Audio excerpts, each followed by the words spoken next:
The Albanese government's three-day roundtable has finished with a whimper. Treasurer Jim Chalmers has just come out, an hour or two ago, said, "Oh, I've got so many good ideas," although really, when you looked at them as a bit of a, we'll cut some red tape here, we'll hurry up some approvals there, we'll build more houses faster.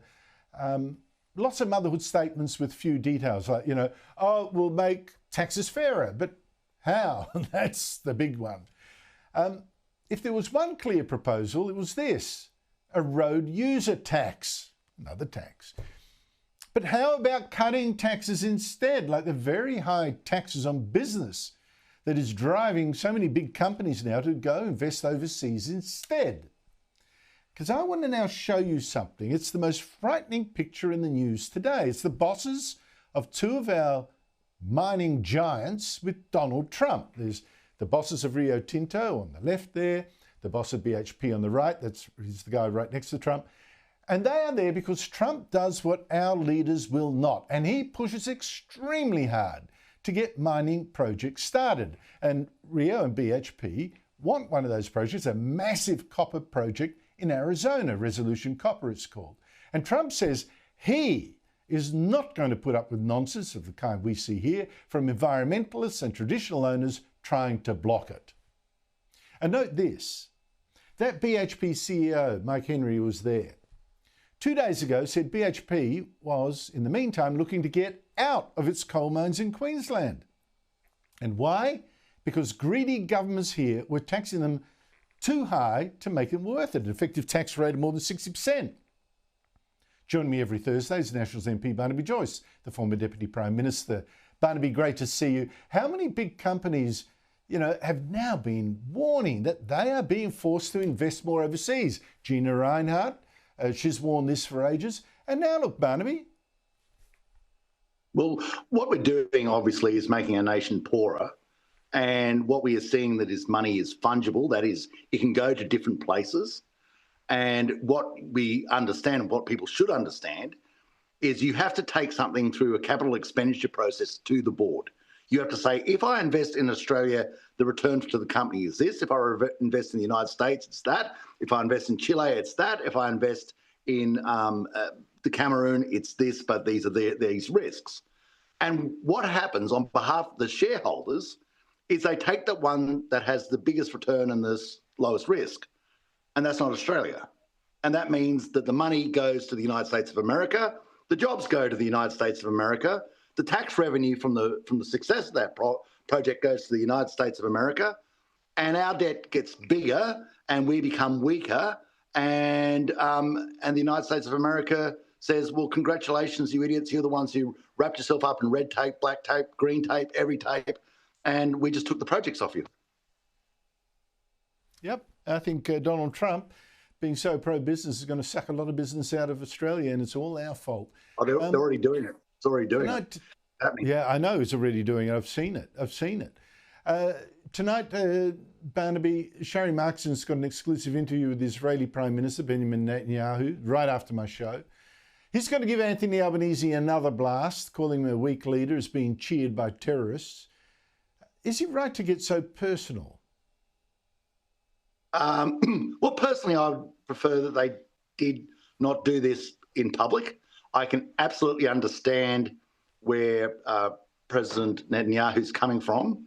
If it looks like you are supporting terrorists, if it smells like you are supporting terrorists, then you're doing an incredibly bad thing. And I've had good friends who've been serving members. They are furious, absolutely furious, that our government has sort of sided with people who are mates with the Taliban, mates with ISIS. These are the people the Australians fought, and people died fighting them. We are not friends with these people. They are not our friends. They're our enemies.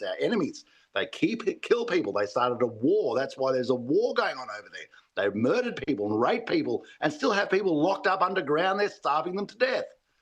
They are not our friends. We don't make friends with these people. What has to happen to Hamas is they have to surrender and they have to hand over the hostages, and then I'm sure things will get better. But I don't think it's helping anybody for there to be an open dispute for all to read between Prime Minister Netanyahu and Mr Albanese. I don't know what that achieves. I think dignified statements by Prime Minister Netanyahu, absolutely 100%. He must back in his thing. But the communications, I think they should be kept private. I am struck, Barnaby, by reports today that the Crisafulli Queensland government is going to charge businessmen and others up to $80,000 for FaceTime with the Premier or one of his ministers during a Liberal National Party fundraiser. Now, selling access, and that is going to obviously be access for the well-off, isn't that anti-democratic and really an invitation to corruption? I also think it's a waste of money, to be honest. These little love-ins that you go in and you have these 15-minute conversations or 10-minute conversations with people, they're perfunctory in all political parties. The effect of them, I just really don't know. And it doesn't look good. But, the problem you've got in all political parties is unless you raise money, how do you run a campaign? And therefore, they're always going to be looking for ways to raise money to run a campaign. And unless the Labor Party got the union movement, on the Conservative side, for those of us who still call it the Conservative side, a dying few, well, where does our money come from? We've got to actually raise it from business or get it donated to us. Otherwise, there is no money. Yeah, I know, but this pay for access kind of stuff, I think, stinks. Really pay them to be accessible. I think it goes through the ritual of it. Really, can you honestly get through to me what Sky News wants in 10 minutes? I mean, I'm not really listening to you. You're not really listening to me. We're just ticking a box and moving on. But you're welcome at any time of the day to walk in our door and actually do it politely over a cup of tea, over half an hour, 45 minutes, and properly get to the bottom of the issue. And that's actually what our offices in Canberra and Parliament House or in the state parliaments are for, so that people can come in and spend a respectable amount of time actually getting to the bottom of these issues to try and work out how we help people. And I'm a great cynic for people who are just on the breadcrumbs of lobbyists. Like the lobbyists tick a box. He's seen you, therefore he gets paid $10,000, $15,000. If Mrs. Smith rings up and wants to see me, I will see Mrs. Smith, and they do not need a lobbyist. Well, Barnaby, I have to say that I and the audience hang on your every word. So this is access well spent. I mean, have we spent any? Get a refund. I'm not sure we have. Get a refund. Good on you, mate. Thank you so much indeed for your time.